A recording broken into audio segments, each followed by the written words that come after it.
Hello snowboarders of the internet, I'm your host Avran LeFeber, and in this video we're going to be reviewing the new Rossignol Jibsaw. It got a complete overhaul for 2024.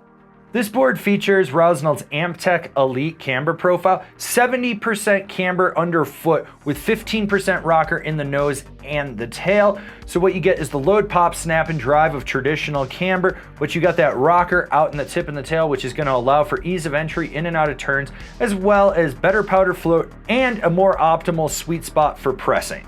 This board's available in 150, 153, 155, 157, 159, 158 wide, 162 wide. I rode this board at Copper Mountain on a day that was blue and gray skies, warmer temps, you had chopped chunder ice, little bit of wind, perfect corduroy, basically just every early spring condition you could get, and I rode it with my Rome Black Label bindings and my K2 Thraxis boots.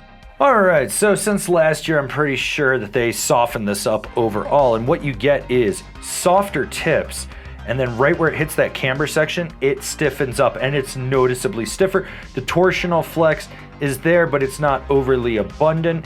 And with that new flex pattern, what you get is flap and chatter that resonates back underfoot, so you will end up feeling that, with the midsection being the most stable. If you hit something really firm, you're gonna get body jarred, but you're not gonna get bucked around. So keep your knees slightly bent and you will be fine.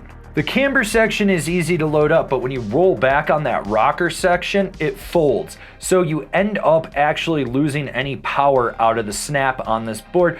So basically what you put in, you're probably going to lose a little bit with it. It can pop, it's not the snappiest. That's what you need to know. When it comes to jumps, small and medium are really where you want to keep it. That tail's just too soft when you land down, it starts to wash out.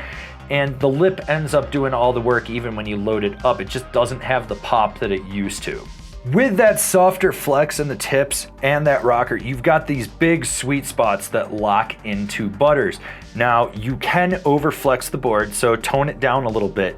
And even when you do, it's still gonna be a deep butter on it, so you don't have to worry about it. Get sideways, press into it, just don't press super hard. You'll be fine. Basically, they toned it down and made it easier to butter with. And the same thing happens when you're jibbing. This thing will lock into a deep tail press, a deep nose press, and hold it to the end of the feature. You're not gonna get serious snap out of it, but you will be able to like flick your ankle and kind of just pop right off. It's not gonna be like super boost, but you're just gonna be like boop, and you're off and on your way. When you get sideways, as this is the stiffer section of the board, it really does cradle that feature. It doesn't clap out, but it cradles perfectly. It's actually a really nice board slide feel on it with this board, just because of that perfect balance. Basically, if the flex in the middle had been on the flex in the tips, this would have been a better ride, but it works.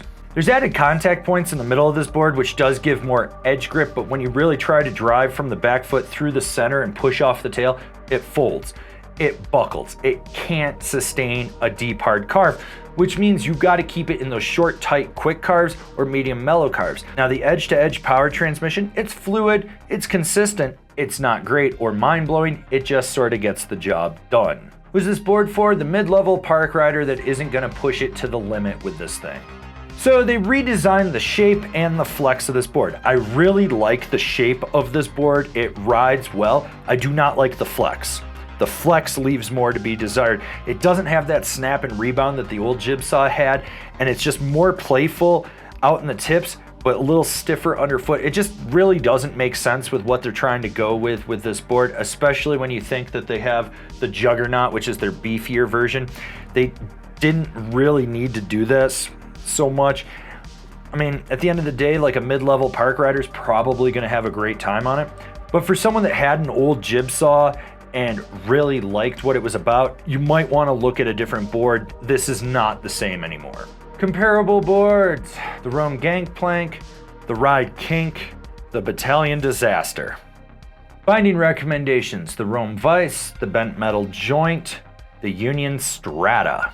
This has been my review of the Rossignol Jibsaw. Do you agree? Do you disagree? Do you own one? Are you going to buy one? Leave me a comment down below. Let's have a conversation about this snowboard. If you're new here, remember to subscribe, click the bell, get those notifications. That way you're not missing any of the videos we got coming out for all you snowboarders of the internet. And if you really like what we're doing over here and you want to help us out further, swing on over to Angry Snowboarder VIP and become a member. Sure, I could tell you more here, but I got a video over there that explains it so much better. As always, I've been your host, Avran LeFeber, and I'll see you in another video.